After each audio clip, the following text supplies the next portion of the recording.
अरे madam, madam यहाँ तो कोई दूर दूर तक दिखाई नहीं दे रहा है। अगर आप कहें तो मैं रुक जाऊं? नहीं नहीं नहीं, तुम जाओ।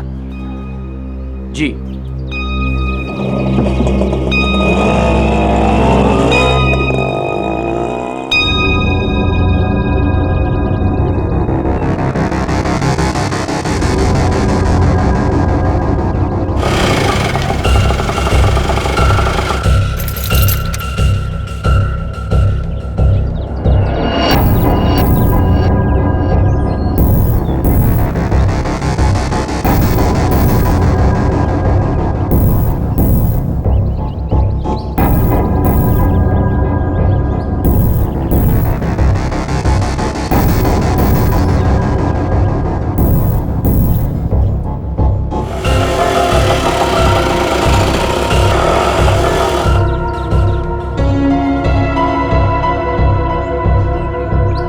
मैडम, मैडम, मैडम, मैडम आपकी चाबी रिक्शा में भूल गई। Madam, madam. सीआईडी को फोन करना पड़ेगा। हेलो, हेलो सीआईडी, यहाँ पे।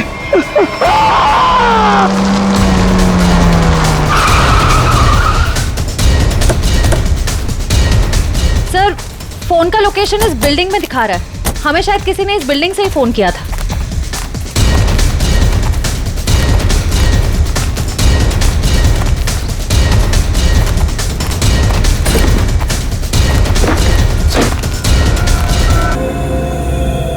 ये तो मर चुका है। चाकू से कई बार किया गया इसके ऊपर।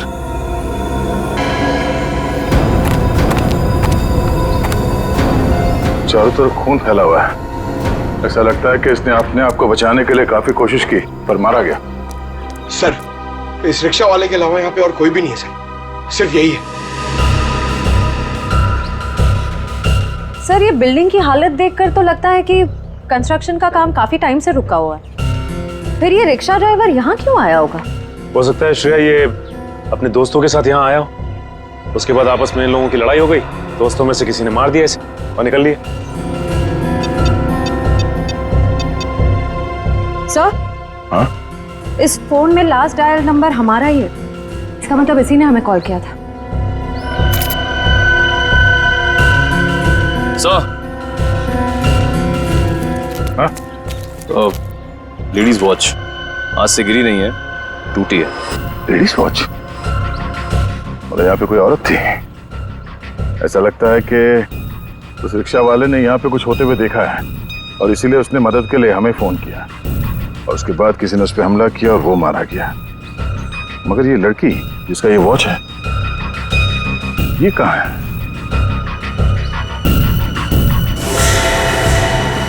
ये क्या है?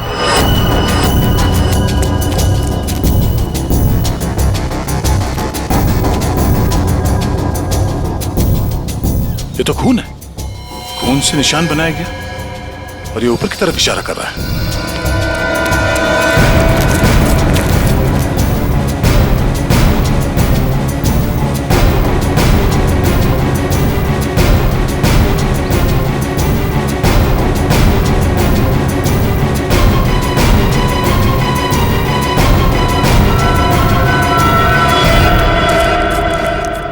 ओह नो, कटी हुई उंगली। मैं कौन हूं? मुझे ढूंढो सिर्फ 4 घंटे। बस कटी हुई उंगली से लड़की की पहचान करना तो मुश्किल है, लेकिन एक बात पता लगी है, इस लड़की की उम्र 20 से 25 साल है। हम खूनी तक तभी पहुंचेंगे जब हमें यह पता चलेगा कि यह उंगली किस लड़की की है। सर, हमारे पास ज्यादा वक्त भी तो नहीं है। आधा और क्या पता चला? हाँ,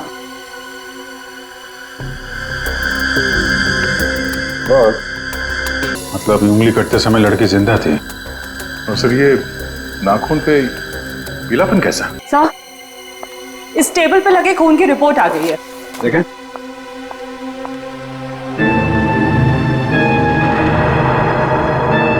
माय गॉड, क्या हुआ साहब के? क्या रिपोर्ट में? विक्टिम के खून में बहुत ज्यादा मात्रा में एनाबॉलिक स्टेरॉइड्स हैं।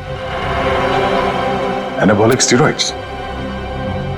परफॉर्मेंस बढ़ाने के लिए अक्सर एथलीट्स इसे लेते हैं। वैसे तो ये स्टेरॉइड्स बैन है, लेकिन फिर भी लोग चोरी छिपे ले ही लेते हैं। इसका मतलब वो लड़की कोई खिलाड़ी है जो ये एनाबॉलिक स्टेरॉइड इस्तेमाल करती थी। तो आजकल डोपिंग एजेंसीज इस तरह के मामलों में काफी सख्त हैं, इसलिए हर खिलाड़ी की रेगुलर जांच भी करती है वो। तब तो इन डोपिंग एजेंसीज से इस लड़की के बारे में पता चल सकता है।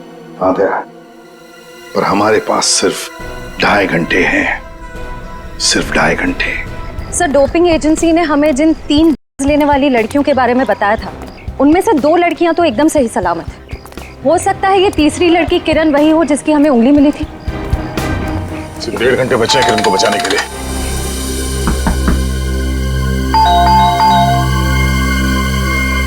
लगता कोई नहीं घर में।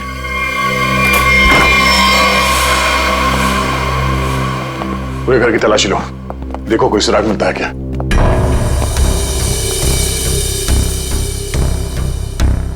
थैंक्स यार, तुम लोगों ने बैग उठाने में मदद की।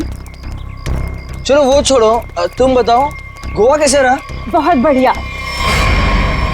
ये दरवाजा कैसे खुला है? यार ये किरण बहुत लापरवाह लड़की है, दरवाजा तक नहीं बंद कर सकती। आप लोग घर में कैसे घुसे? हम लोग सीआईडी से। आप लोग कौन है? मैं डिम्पल हूँ और ये रिया, हम दोनों यहीं रहते हैं। ये रवि और ये आशीष है हमारे पड़ोसी। सब ठीक तो है ऑफिसर? क्या किरण भी आप लोगों के साथ यहीं रहती है? हाँ, किरण हमारी रूममेट है। वो ठीक तो है ना? उसे कुछ हुआ तो नहीं? लगता है किसी ने उसे अगवा कर लिया, हम लोग उसी की छानबीन कर रहे हैं। और उसे अगवा किया किसने? देखिए अब तक ये तो नहीं पता चला है, लेकिन जिसने अगवा किया है उसका मैसेज मिला था हमें, और उसी की छानबीन करते करते हम लोग यहाँ तक पहुंचे। आप लोगों ने आखिरी बार कब बात की थी किरण से? हम लोग एक ट्रिप पर गए हुए थे। मेरी कल शाम ही उससे आखिरी बात हुई थी। और आज सुबह को मैंने उसे घर से बाहर जाते हुए देखा था। शहर के दूसरे किनारे पे जो बिल्डिंग बन रही है वहां पे गई थी वो। हो सकता है उसे वहां किसी ने बुलाया हो। पर हमें इस बारे में कोई भी आइडिया नहीं है। और बात भी उसने बहुत नॉर्मल की थी, ऐसा तो कुछ लगा नहीं। श्रेया, इस किरण के कॉल डिटेल्स निकालो, पता करो कि पिछले कुछ दिनों में किस नंबर पे उसने सबसे ज्यादा बात की है। सर, हो सकता है उसने वहां सुनसान बिल्डिंग में बुलाया। किरण का नंबर दीजिए।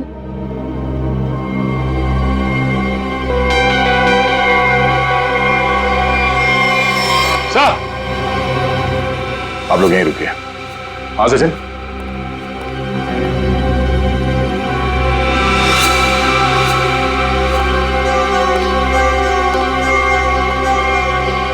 खूनी का एक और संदेश सर, ये देखिए,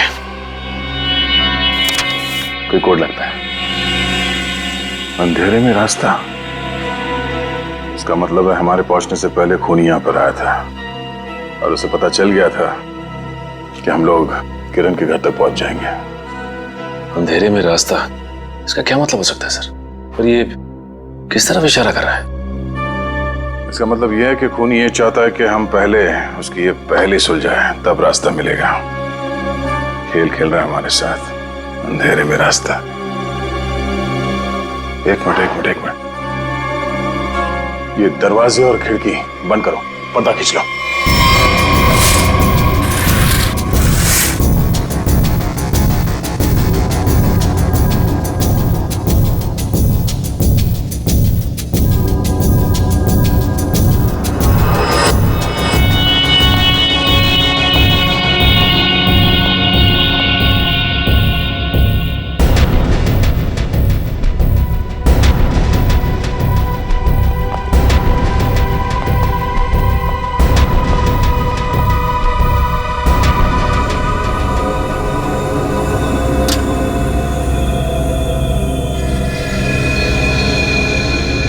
शाबाश, तुम लोग यहां तक तो पहुंच गए। अगर बचा सकते हो तो बचा लो। N44 8913। अरे तो जीपीएस कोऑर्डिनेट्स लग रहा है। सर, कहीं ऐसा तो नहीं कि किरण को इसी जगह पर कैद करके रखा गया हो सकता है, लेकिन एक काम करो, आसपास पड़ोसी से पता करो कि उन लोगों ने किसी अनजान आदमी को यहाँ पे आते जाते देखा है क्या, और ये भी पता करने की कोशिश करो कि कोई सीसीटीवी कैमरास लगे हैं जिससे हमें कोई मदद मिल जाए। सर रुकिए रुकिए, सर कोऑर्डिनेट्स के हिसाब से तो यही जगह है।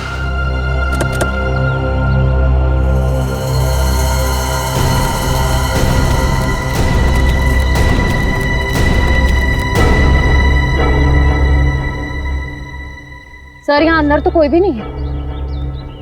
जरा आसपास देखो।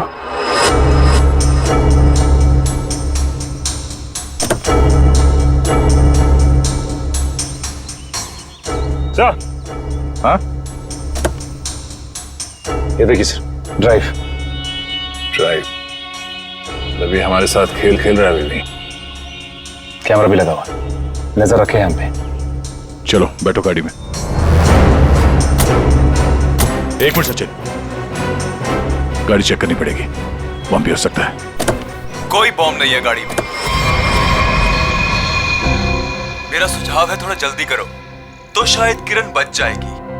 सिर्फ 20 मिनट है तुम्हारे पास। और हाँ, अपनी अपनी गन्स कार के बाहर फेंक दो। और ये जो जीपीएस लगा है, ये तुम्हारी हेल्प करेगा।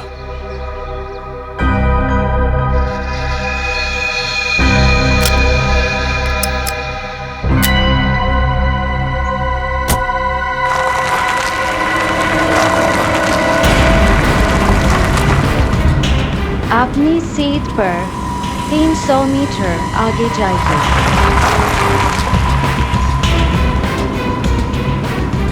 आपका गंतव्य आ चुका है।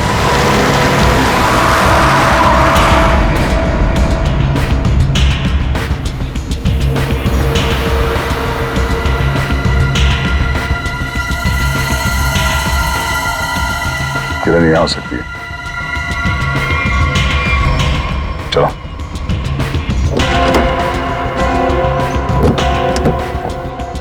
दरवाजा खोल के लेना। एक मिनट सर। कैसे खुलेगा दरवाजा? हाँ? सीआईडी वाले अपने आप को बहुत होशियार समझते हैं ना। देखता हूं कैसे निकलते हो यहां से।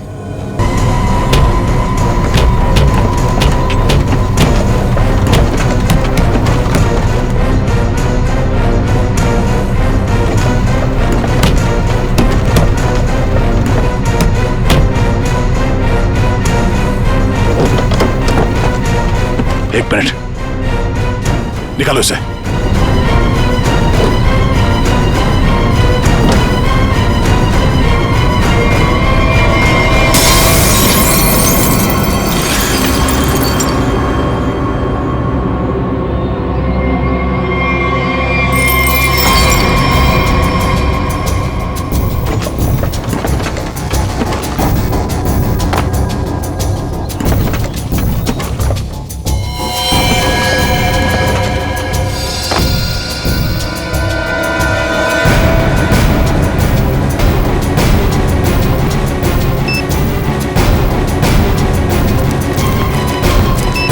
किरण,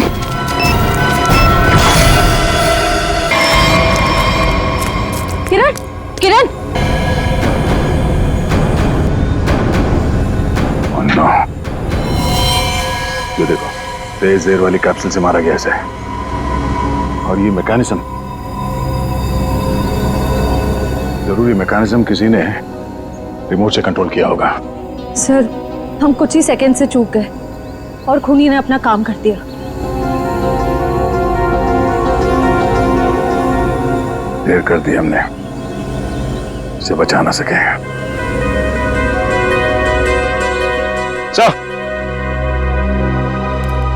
हाँ सचिन, ये देखिए सर,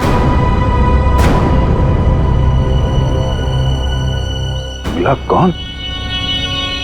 वो 50 करोड़ तो हमारे हाथ लग गए और दया का डुप्लीकेट भी गायब है। अब आगे क्या करना है? अभी बहुत कुछ करना बाकी। जो काम हरप्रीत ने शुरू किया था उसे मैं खत्म करूं। हमें अभी और क्या चाहिए? वो वाला नक्शा हमें मिल गया है। अब हमें नक्शे का बचा हुआ हिस्सा और खजाने की चाबी हासिल करनी होगी। लेकिन हमें तो ये भी नहीं मालूम कि ये दोनों चीजें हैं कहाँ। फिर हम उन्हें हासिल कैसे करेंगे?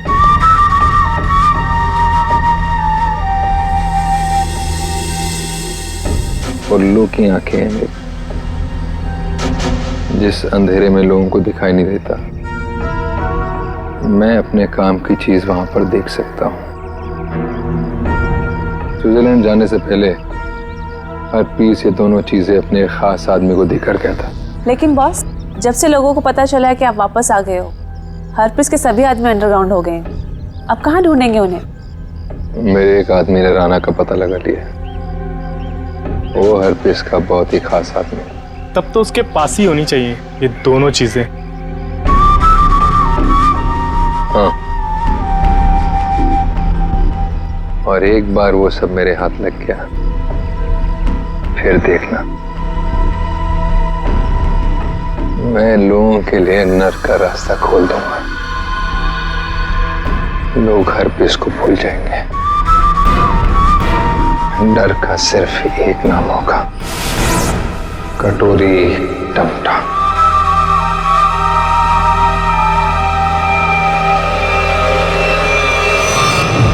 खूनी ने अब तक जो कुछ किया है बहुत सोच समझ के किया है, रानी के साथ किया है।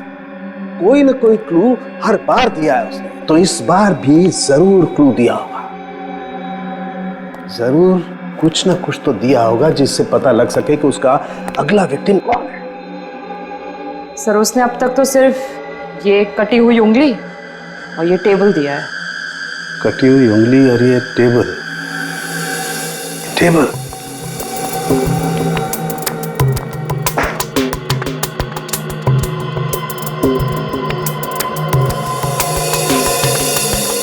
का एक बात समझ में नहीं आ रही है कि टेबल का ऊपर का हिस्सा टेबल के साथ मैच नहीं कर रहा है।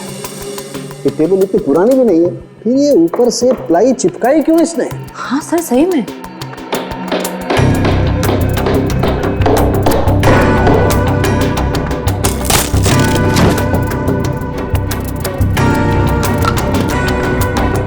क्या है?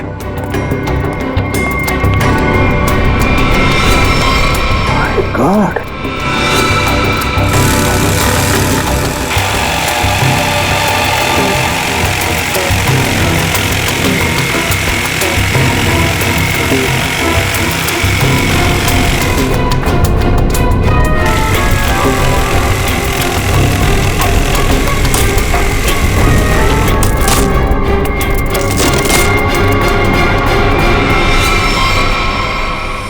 सर, ये किरण के घर के बाहर का सीसीटीवी फुटेज है। ये टेम्पो काफी देर से यहाँ बाहर खड़ा हुआ है।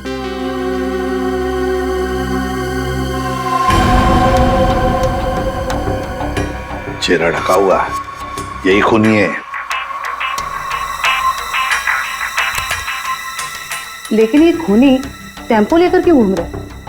शायद इसी टेम्पो में वो भारी टेबल डालकर खूनी अंडर कंस्ट्रक्शन बिल्डिंग में गया होगा।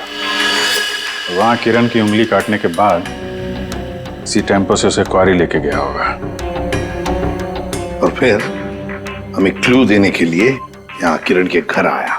सर, लेकिन खूनी को पता कैसे चला कि किरण का घर खाली है और उसके रूममेट्स बाहर गए हुए हैं? ये जो भी है किरण के आसपास वाला ही है, ये सब जानता है कौन कब आएगा, कौन कब जाएगा। निकले, काम करो, टेम्पो का नंबर लो और सारे पुलिस स्टेशन और चेकनाकों पर भेज दो। बॉस, जो टेबल आप लोग लेकर के आए थे, उस टेबल में ये खोपड़ी मिली है। क्या? टेबल के अंदर ये खोपड़ी? ये कैसे हो सकता है सालुंकी? बॉस, दरअसल जिस पेड़ की लकड़ी से टेबल बना है, उस लकड़ी में ही ये खोपड़ी थी। लेकिन सर, ये टेबल किस पेड़ की लकड़ी से बना था, ये कैसे पता चलेगा? पता चलेगा, इस स्टिकर से पता लगेगा ये लकड़ी कहां से आई।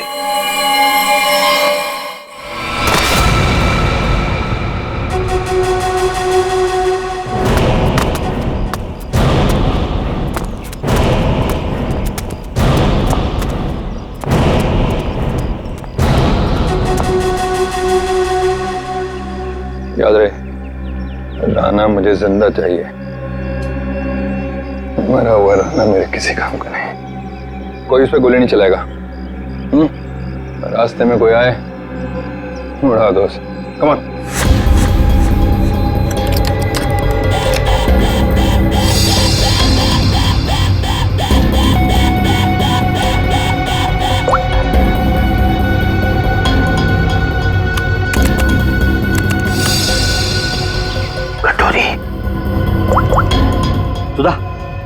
प्रतीक को लेके मेरे रूम में आओ, फौरन आओ, मैंने कहा आओ ना।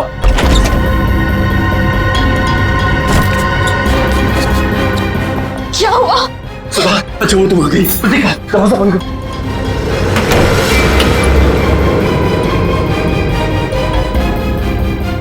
सवाल बस करो, सवाल बस करो, हमें यहाँ से निकलना है।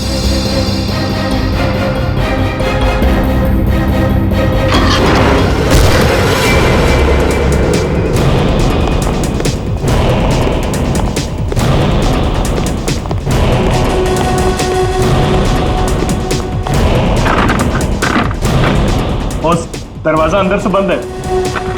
मार धक्का।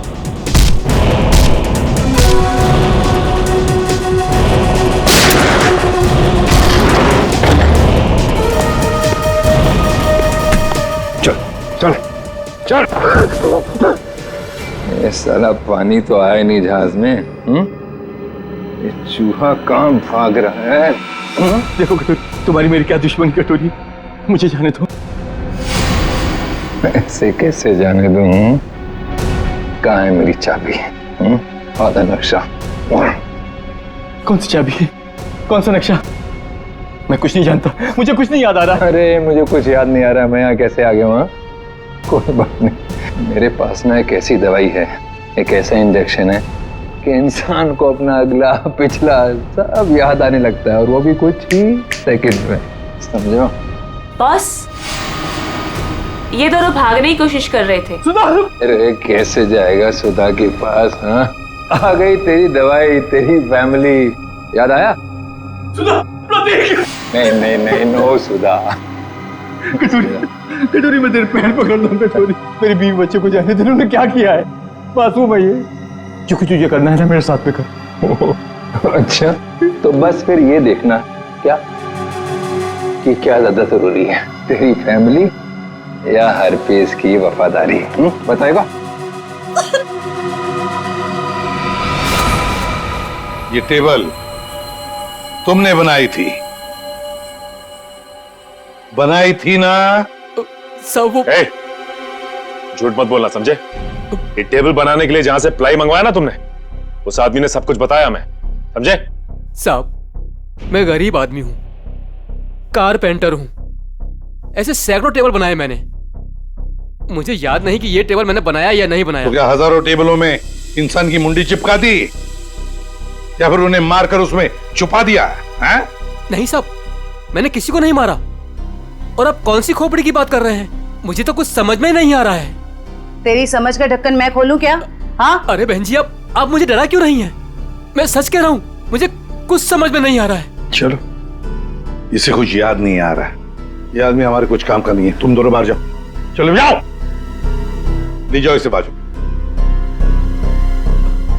तुम कुछ बता ही नहीं रहे, तुम तुम्हारा इलाज कर देते हैं। टेबल कहाँ से ही बताओ। साहब मुझे कुछ पता नहीं है। देखिए, बताता हूँ, सब बताता हूँ साहब, बताता हूँ साहब। मैंने खोपड़ी देखी थी, लेकिन मैंने उसे टेबल में नहीं लगाई, वो टेबल में पहले से चिपकी हुई थी। मैंने उसे प्लाई से सिर्फ ढका था साहब। किसकी टेबल थी? मनोज जी की। उनकी एक पुरानी टेबल टूट गई थी, मुझे बनाने के लिए बुलाया था। मैं टेबल बना रहा था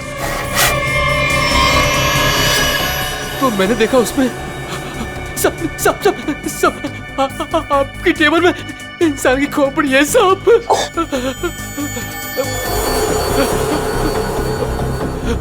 तुम चुपचाप से अपना काम करो, ठीक है? किसी तक कुछ भी कहने की जरूरत नहीं। तुम भी फंसोगे, मैं भी फंसूंगा। सुन रहे हो ना? किसी से कुछ मत कहना। इसको ना तुम प्लाई से ढक दो, है ना? प्लाई से ढक दो, मैं इसको बाद में बाहर फेंक दूंगा, है ना? ये मनोज खोपड़ी जड़ी टेबल के साथ मजे से रह रहा था। पुलिस को इन्फॉर्म करने की सोची नहीं उसने। ऊपर से मुंह बंद रखने के लिए 2 गुना पैसे भी दिए। और सर, ये मनोज जो कोई भी है, आदमी बड़ा गड़बड़ लगता है सर। हाँ, मिलना पड़ेगा इस मनोज से, मिलना पड़ेगा। हाँ अभिजीत सर, अभी एक ट्रैफिक कैमरे में वही वैन दिखाई गई है जो किरण के घर बाहर खड़ी थी। जेडी रोड की तरफ जा रही है सर। उसका पीछा करो अभिजीत, हाथ से निकलनी नहीं चाहिए।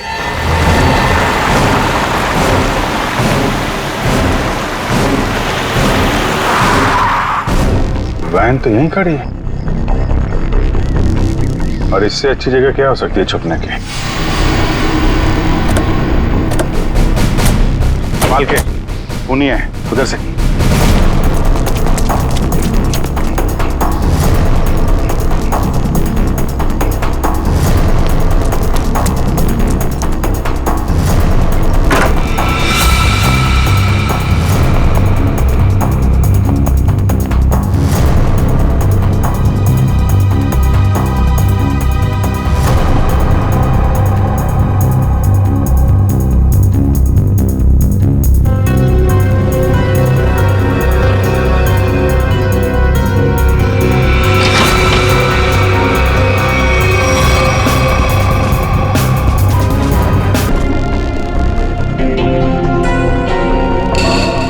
सर ये तो मनोज है।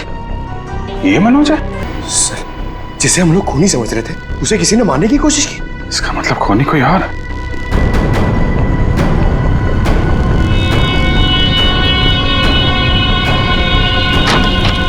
रुक जाओ नहीं तो गोली मार दूंगा। इसको संभालो।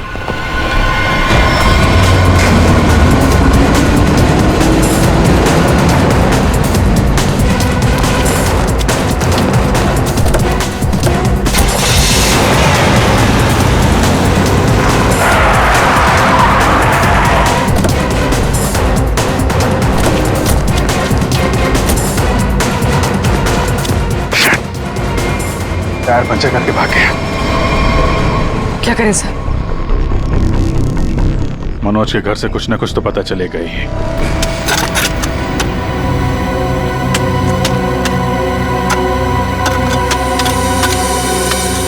संजना, तुम्हें पूरा यकीन है कि वहां पर एक पेड़ था?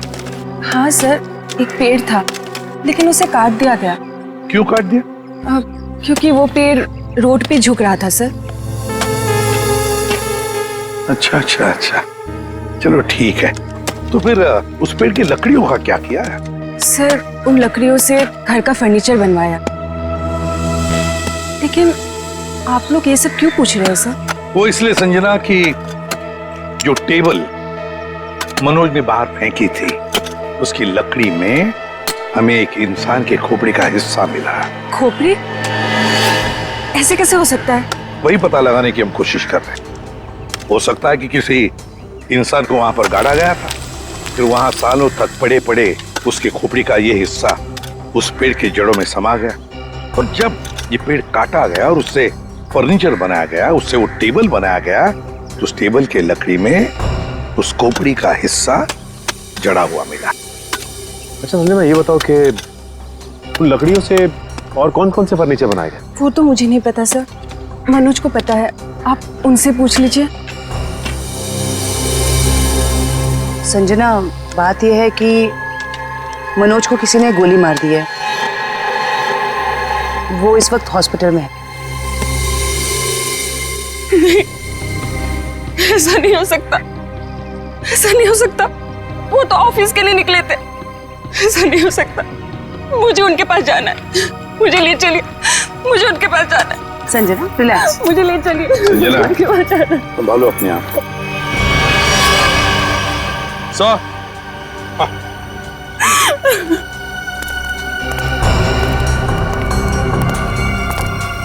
निखिल,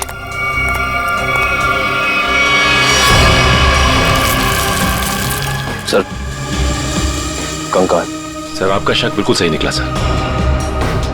जो उस टेबल में से हमें खोपड़ी का हिस्सा मिला था वो इसी कंकाल का है। हाँ सचिन, जरूर इस मनोज का इस कंकाल से कोई ना कोई संबंध है, कोई ना कोई संबंध जरूर है। सर 10 साल पहले गायब हुई लड़कियों में से टीना थी जो मनोज के साथ पढ़ती थी। उन दिनों किरण भी उसी कॉलेज में पढ़ती थी। हाँ सर, उन दिनों एक सीरियल किलर हुआ करता था रॉनी, जिसकी नजर टीना और किरण पर थी। टीना के गायब हो जाने के बाद पुलिस ने रॉनी को अरेस्ट कर लिया था और पुलिस को उसके हाइडआउट से कई लड़कियों की कटी हुई उंगलियां मिली। किरण की भी उंगली कटी थी? तो मतलब ये रॉनी वापस आ गया है और फिर अपना वही काम शुरू कर दिया इसने। ये रॉनी इस वक्त कहाँ है? सर पुलिस ने उसको फैमिली रीजन पे पैरोल पर छोड़ दिया था, और उसके बाद वो गायब हो गया। ये देखिए।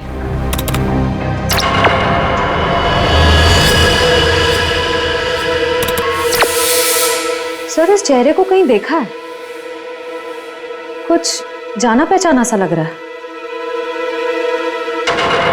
तो भी जरा इसका ये दाढ़ी मोछ निकालो जरा।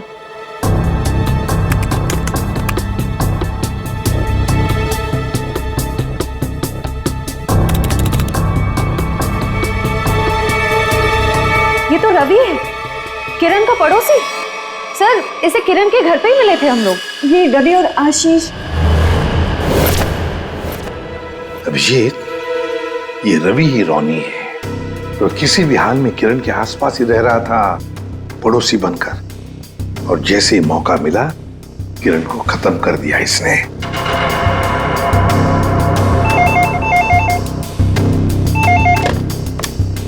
हेलो हेलो एसीपी, खुद को बहुत स्मार्ट समझते हो ना? हाँ, तुम्हें इसकी कीमत चुकानी पड़ेगी। तुम्हारे पास सिर्फ 1 घंटा बचा है। बचा सकते हो तो बचा लो संजना को। बचा लो मुझे, प्लीज मुझे बचा लो। हेलो मुझे हेलो, बचा लो। संजना उसके कब्जे में है और हमारे पास सिर्फ 1 ही घंटा उसे बचाने का। इतने कम समय में हम उसे कैसे ढूंढेंगे? रेडी, कॉल ट्रेस करो कहाँ से आई है। और पूर्वी ये रोनी का अड्डा कहाँ है, जरा चेक करो। सर कोई पुरानी मिल है, खीरा नगर में। खीरा नगर? अब रोनी संजना को खीरा नगर ही लेकर गया है।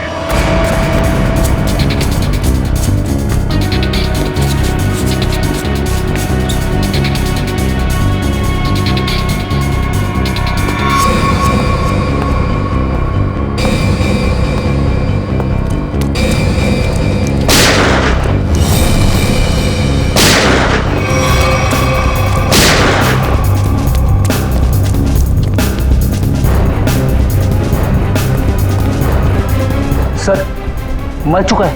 My God!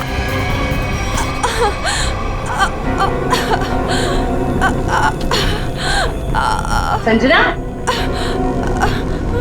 सर गोली छूकर निकली। ठीक हो तुम?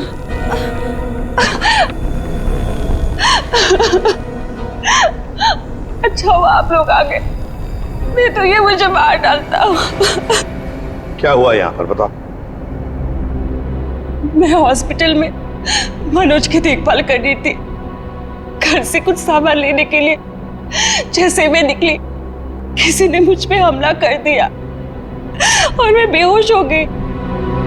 जैसे मुझे होश आया, मैंने खुद को इसके कैद में पाया। कहने लगा कि तुम्हारे पास सिर्फ 10 मिनट है जिंदा रहने के लिए।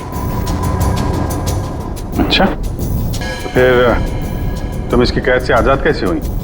फिर उसने मुझे एक कमरे में बंद करके रखा था। जैसे मुझे मौका मिला, खिड़की से कूदकर भाग गई।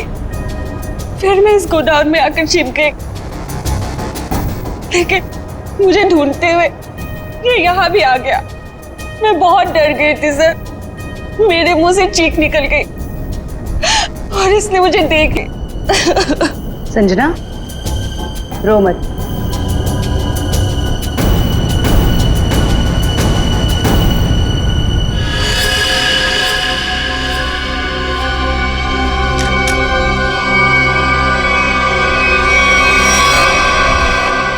मुझे यकीन नहीं हो रहा कि मैंने किसी को मार डाला।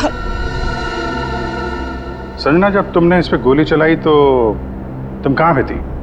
सब यही कहीं पे खड़ी थी। मुझ पे हमला करने के लिए कुर्सी उठाने की कोशिश कर रहा था, चला दी। अच्छा, तो तुम यहाँ थी और वो वहां पे करीब 10 फीट की दूरी पे, है ना? जी सर। झूठ बोल रही हो तुम। ये आप क्या कह रहे हैं? इस गन पे ये जो खून के छींटे हैं, ये 10 फीट से गोली चलाने पे नहीं आएंगे। इस पे खून के छींटे तभी आएंगे जब गोली बहुत पास से चलाई जाए, या बिल्कुल बॉडी से सटाकर। हाँ संजना जी, ये जो तुम कह रही हो ना कि उसने तुम पर गोली चलाई, ये जख्म जो तुम्हें यहां पर हुआ है, वो गोली इसने नहीं चलाई, वो गोली तुमने खुद अपने आप पर चलाई। मैंने ये सब टीना के मौत का बदला लेने के लिए किया है। टीना मेरी बड़ी बहन थी। 10 साल पहले उसे मार दिया गया। सबको यही लगता था कि रॉनी ने उसे मारा, क्योंकि रॉनी उसका पीछा करता था और वो एक सीरियल किलर था। टीना ने मुझे बताया कि मनोज और किरण ड्रग बेचते थे। इससे पहले कि टीना उनकी असलियत दुनिया के सामने बताती, उसे मार दिया गया। तो तुम्हें लगता है कि टीना को मनोज और किरण ने मारा और रॉनी को इसमें फंसा दिया? हाँ, मुझे लगता नहीं, मैं जानती थी कि ऐसा ही हुआ है। मैंने पुलिस को भी ये सब बताने की कोशिश की, लेकिन किसी ने मुझ पर विश्वास नहीं किया। मैंने मनोज से दोस्ती की, उसके बाद उससे शादी करके उसके घर में आई, उसका भरोसा जीता ताकि ये पता लगा सकूं कि हुआ क्या था। तो मनोज ने ही टीना की बॉडी को अपने घर के पिछवाड़े गाड़ा था। मुझे बॉडी के बारे में कुछ नहीं पता था। फिर एक दिन कारपेंटर को मनोज से बात करते हुए सुना। खोपड़ी है साहब। तुम चुपचाप से अपना काम करो, ठीक है? किसी से कुछ भी कहने की जरूरत नहीं है। तुम इसको पिलाई से ढक दो, मैं इसको बाहर बाद में फेंक दूंगा। तो तुमने ऐसा प्लान बनाया कि तुम्हारा बदला भी पूरा हो जाए और इल्जाम रॉनी पे आए। मुझे पता चला कि रॉनी जेल से बाहर आ गया है, और इसी मौके का फायदा उठाकर तुमने किरण और मनोज से बदला लिया और रॉनी को भी गोली मार दी। हाँ, जो उनके साथ होना चाहिए था। नहीं संजना, तुमने जो कुछ भी किया गलत किया। हाँ, तुम्हारी बहन के साथ जो कुछ भी हुआ अच्छा नहीं हुआ, पर इसका मतलब ये नहीं था कि तुम 2 लोगों की जानें लो। कानून तुम्हें कभी माफ नहीं करेगा। तुम्हें कड़ी से कड़ी सजा होगी, फांसी होगी तुम्हें, फांसी। छोड़ो मुझे, छोड़ो। तेरा वक्त पूरा हुआ राना, मुझे नक्शा और चाबी चाहिए, वो भी अभी के अभी, वरना पहले तेरी बीवी इसकी कीमत चुकाएगी और फिर ये मासूम बच्चा।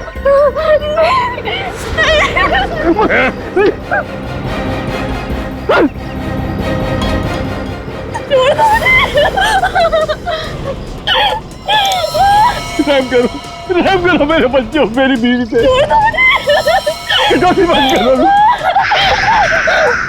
शोर नहीं, मुझे शोर बिल्कुल पसंद नहीं।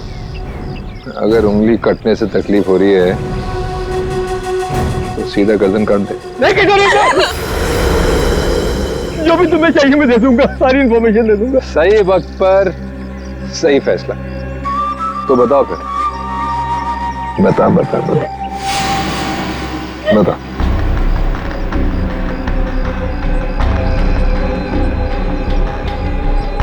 जो भी तुमको इंफॉर्मेशन चाहिए मेरे पास नहीं है। हरपिस ने सारी इंफॉर्मेशन मेरे भाई फिरगुन दार्ची को दी है, और फिरगुन दार्ची का सबसे वफादार आदमी। तो कहाँ मिलेगा फिरगुन दार्ची? ग्रीन हिल के पास में एक नहर बहती है, वहां पर एक बंगला है, उसी में रहता है फिरगुन दार्ची। Good, very good. मैं तुमको सारी इंफॉर्मेशन दे दी ना? हा? जो तूने पूछा मैंने बता दी। मैं बच्चे भी जाने दूंगा, बिल्कुल जाने दूंगा, सीधा ऊपर वाले के पास। ऐसा नहीं कर सकते, मैंने तुमको सारी इंफॉर्मेशन दे दी, तुम ऐसा नहीं कर सके टोरी। अब फिरगुन दर्जी को मिलकर उससे बाकी का नक्शा लेकर शाबिल हासिल कर लूंगा, और फिर मुंबई शहर में होगी दहशत। अब मुझे कोई नहीं रोक सकता।